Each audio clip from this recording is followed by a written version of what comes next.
Hello दोस्तों, आप सभी लोग कैसे हो। मैं आशा करता हूँ आप सब अच्छे होंगे। आप सभी लोगों का एमएमजे क्लास में स्वागत है। आप किसी भी एग्ज़ाम की तैयारी कर रहे हैं तो आप इस क्लास को ज़रूर देखिए और चैनल को सब्सक्राइब कीजिए, क्लास को लाइक करके बताइए। आप किसी भी एग्ज़ाम की तैयारी कर रहे हैं, इस क्लास को आपको बहुत ज़रूरी है देखना। किसी भी एग्ज़ाम में पूछा जाता है। तो आज हम मध्यकालीन इतिहास की सेकंड चैप्टर गुलाम वंश से संबंधित प्रश्नों को प्रैक्टिस करने वाले हैं, जो कि आपके किसी भी एग्ज़ाम में पूछा जाता है। चलिए बिना टाइम वेस्ट की क्लास को स्टार्ट करते हैं। गुलाम वंश का संस्थापक कौन था? गुलाम वंश का संस्थापक कौन था? इल्तुतमिश, अलाउद्दीन खिलजी, बलबन, कुतुबुद्दीन ऐबक। तो अलाउद्दीन का गुलाम वंश का संस्थापक कौन था? कुतुबुद्दीन ऐबक था। कौन था? कुतुबुद्दीन ऐबक। ये पूछा जाता है एग्जामों में। गुलाम वंश का प्रथम शासक कौन था? इल्तुतमिश, रजिया, बलबन, कुतुबुद्दीन ऐबक। तो जो संस्थापक वही प्रथम शासक बना होगा, कुतुबुद्दीन ऐबक। गुलाम वंश का प्रथम शासक कौन था? कुतुबुद्दीन ऐबक था। अगला है, दिल्ली का कौन सा सुल्तान लाल बख्श के नाम से जाना जाता है? दिल्ली का कौन सा सुल्तान लाल बख्श के नाम से जाना जाता है? मोहम्मद बिन तुगलक, अलाउद्दीन खिलजी, बलबन, कुतुबुद्दीन ऐबक। तो इसमें आपका ऑप्शन भी सही रहेगा, कुतुबुद्दीन ऐबक जो था लाल बख्श के नाम से जाना जाता है। ठीक,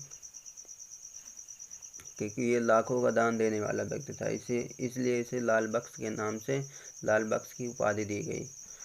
अगला क्वेश्चन देखेंगे। 2.5 दिन का झोपड़ा क्या है? मस्जिद है कि मंदिर है कि संत की झोपड़ी है, मीनार है? 2.5 दिन का झोपड़ा क्या है? तो ये आपका ऑप्शन ए सही रहेगा, मस्जिद। क्या चीज़ है 2.5 दिन का झोपड़ा? मस्जिद। अगला है, कुव्वत उल इस्लाम मस्जिद तथा 2.5 दिन का झोपड़ा क्रमशः स्थित कहाँ पे स्थित है? दिल्ली एवं लाहौर में, अजमेर एवं दिल्ली में, लाहौर एवं अजमेर में, दिल्ली एवं अजमेर में।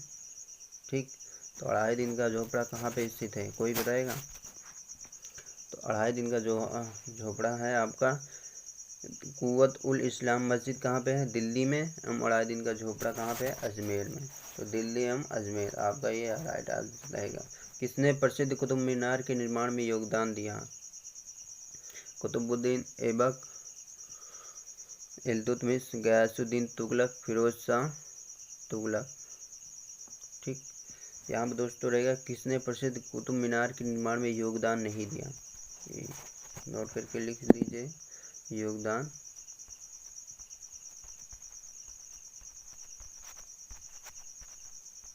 नहीं दिया। किसने प्रसिद्ध कुतुब मीनार के निर्माण में योगदान नहीं दिया?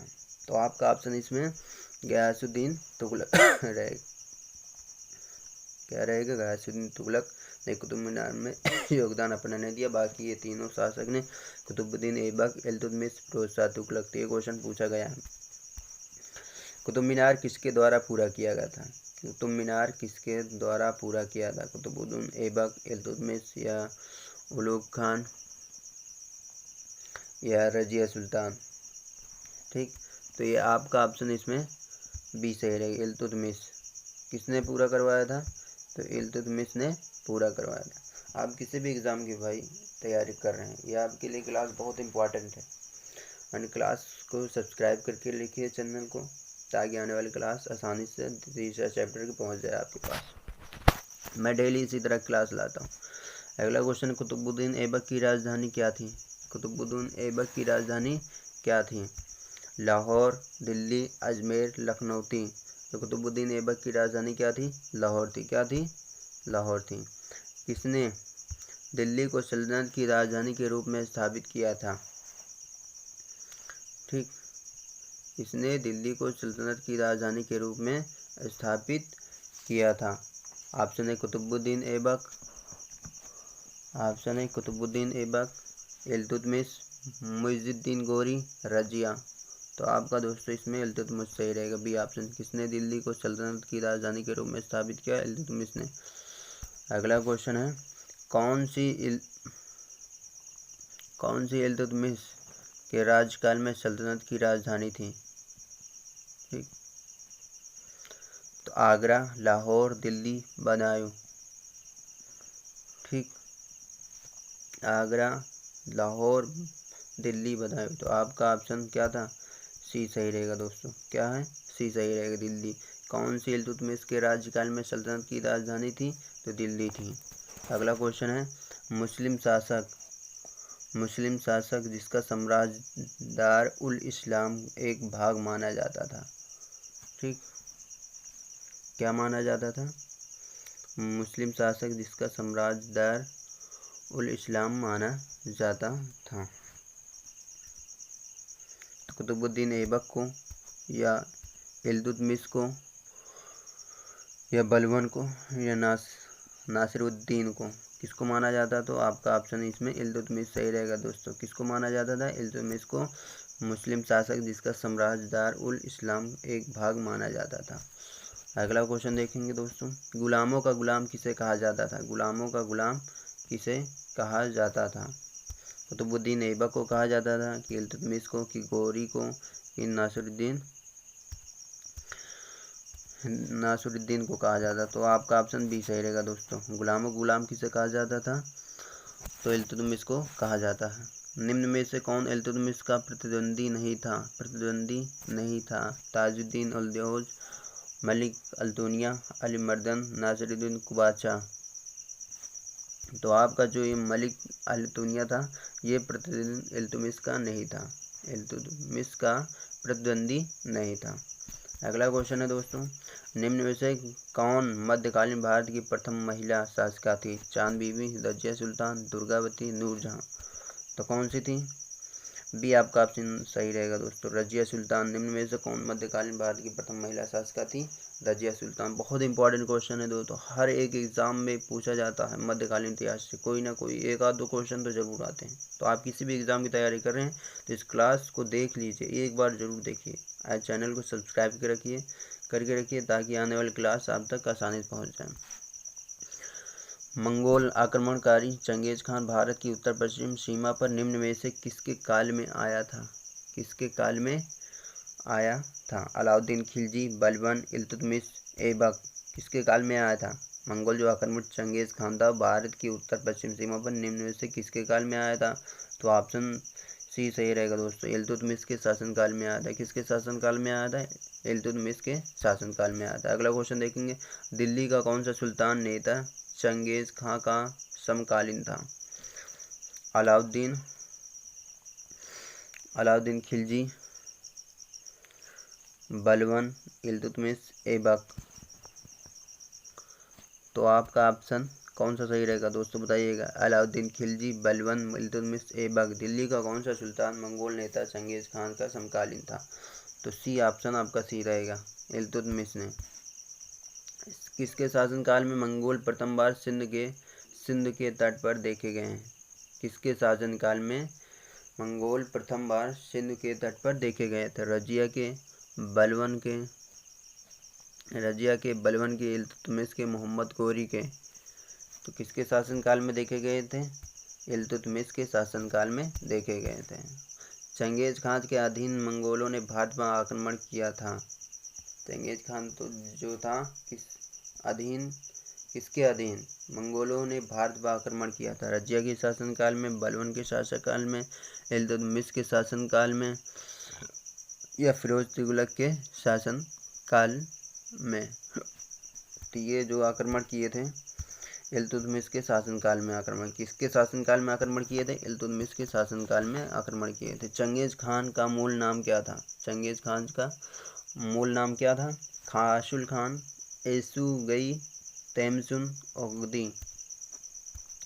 तो आपका ऑप्शन इसमें तेमचुन सही रहेगा। चंगेज खान का पूरा नाम क्या था? तेमचुन था। अगला क्वेश्चन देखेंगे दोस्तों, चंगेज खान का मूल नाम क्या था? रिपीट हो गया क्वेश्चन दोस्तों। इल्तुतमिश ने बिहार में अपना प्रथम सूबेदार नियुक्त किया था। इल्तुतमिश ने बिहार में अपना प्रथम सूबेदार नियुक्त किया। ऐवाज को, नासिरुद्दीन महमूद को, अलीमदार को, मलिक जानी को। तो किसको इल्तुतमिश ने बिहार का प्रथम शासक चुना था? तो मलिक जानी को। किसको? मलिक जानी को। अगला क्वेश्चन है, रजिया बेगम को सत्ताच्युत करने में किसका हाथ था? तुर्कों का, अफगानों का, अरबों का या मंगोलों का? तो किसका था हाथ था? तुर्कों का था। रजिया बेगम को सत्याच्युत करने में किसका हाथ था? तुर्कों का था। अगला क्वेश्चन है, बलबन का पूरा नाम क्या था? इल्तुतमिश, जलालुद्दीन, कुतुबुद्दीन या गयासुद्दीन? क्या था नाम पूरा? बलबन का पूरा नाम क्या था? गयासुद्दीन। क्या नाम था?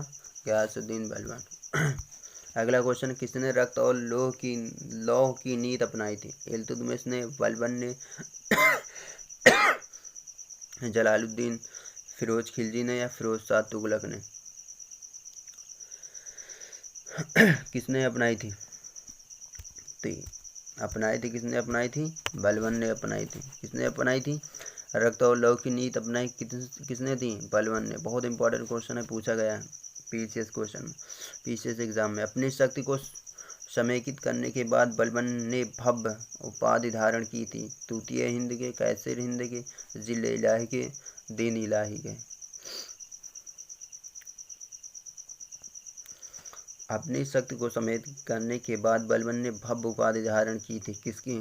तूतीय हिंद की, कैसर हिंद की, दीन इलाही की या जिले इलाही की? किसकी अपनाई थी? या जिले इलाही की? किसकी अपनाई थी? जिले इलाही की। ऑप्शन सी सही रहेगा दोस्तों आपका। अगला क्वेश्चन है, किसने भारत में प्रसिद्ध फारसी त्यौहार नवरोज को आरंभ करवाया था? किसने भारत में प्रसिद्ध फारसी त्यौहार नवरोज को आरंभ करवाया था? Option A Balban, option B Iltutmish, option C Firoz Tughlaq, option D Alauddin Khilji. बताइएगा सभी लोग। तो आपका ऑप्शन ए रहेगा सही, बलबन। किसने भारत में प्रसिद्ध फारसी त्यौहार नवरोज को आरंभ करवाया था? बलबन ने। अगला क्वेश्चन, कौन सा कथन बलबन के संबंध में सही नहीं है? उसने नियामत एक खुदाई के सिद्धांत का प्रतिपादन किया, उसने इक्तादारी व्यवस्था का प्रारंभ किया, उसने तुर्क के चहलगानी का प्रभाव समाप्त किया, उसने बंगाल के विद्रोह का दमन किया? तो आपका ऑप्शन इसमें बी सही रहेगा दोस्तों। उसने इक्तादारी व्यवस्था का प्रारंभ किया, ये इसके संबंध में सही नहीं है, बाकी तीनों सही है। इससे कई क्वेश्चन बन सकते हैं, पूछा जा सकता है उसने नियामत एक खुदाई के सिद्धांत का प्रतिपादन किया था। किसने किया था? बलबन ने। उसने तुर्क के चहलगानी का प्रभाव समाप्त किया, किस शासक ने? बलबन ने। उसने बंगाल के विद्रोह का दमन किया था। किसने किया था? तो बलबन ने किया था। ये बन सकते क्वेश्चन, तो बहुत इंपॉर्टेंट क्वेश्चन है ये। भाई लोग आप चैनल को सब्सक्राइब करके रखिए। किसने गढ़मुक्तेश्वर की मस्जिद की दीवारों पर अपने शिलालेख में स्वयं का खलीफा का सहायक कहा? क्या कहा है? सहायक कहा है। बलबन, कायकुबाद, जलालुद्दीन खिलजी, इल्तुतमिश? किसने गढ़मुक्तेश्वर की मस्जिद की दीवारों पर अपने शिलालेख में स्वयं को खलीफा का सहायक कहा? किसने कहा है? बलबन ने, कायकुबाद में, जलालुद्दीन खिलजी ने या इल्तुतमिश ने? तो आपका ऑप्शन ए सही रहेगा, बलबन ने कहा था। किसने कहा था खलीफा का सहायक कहा है? बलबन ने। तुगरिल खान ने किसके शासनकाल के दौरान विद्रोह किया था? ऑप्शन ए बलबन के, फिरोज तुगलक के, जलालुद्दीन खिलजी ने, खिज़र खां?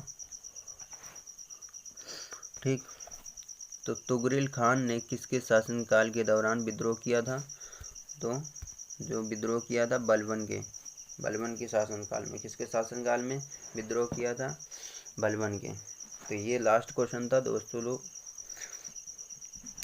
आप लोगों को क्लास कैसी लगी? क्लास अच्छी लगी हो तो चैनल को सब्सक्राइब करके रखिए, ताकि आने वाले चैप्टर की रिवाइज आप तक आसान पहुँच जाए, आप चैप्टरों का रिवीजन आसानी से कर सकें। तो आप किसी भी एग्ज़ाम की तैयारी कर रहे हैं, यहाँ से क्वेश्चन ज़रूर आएगा।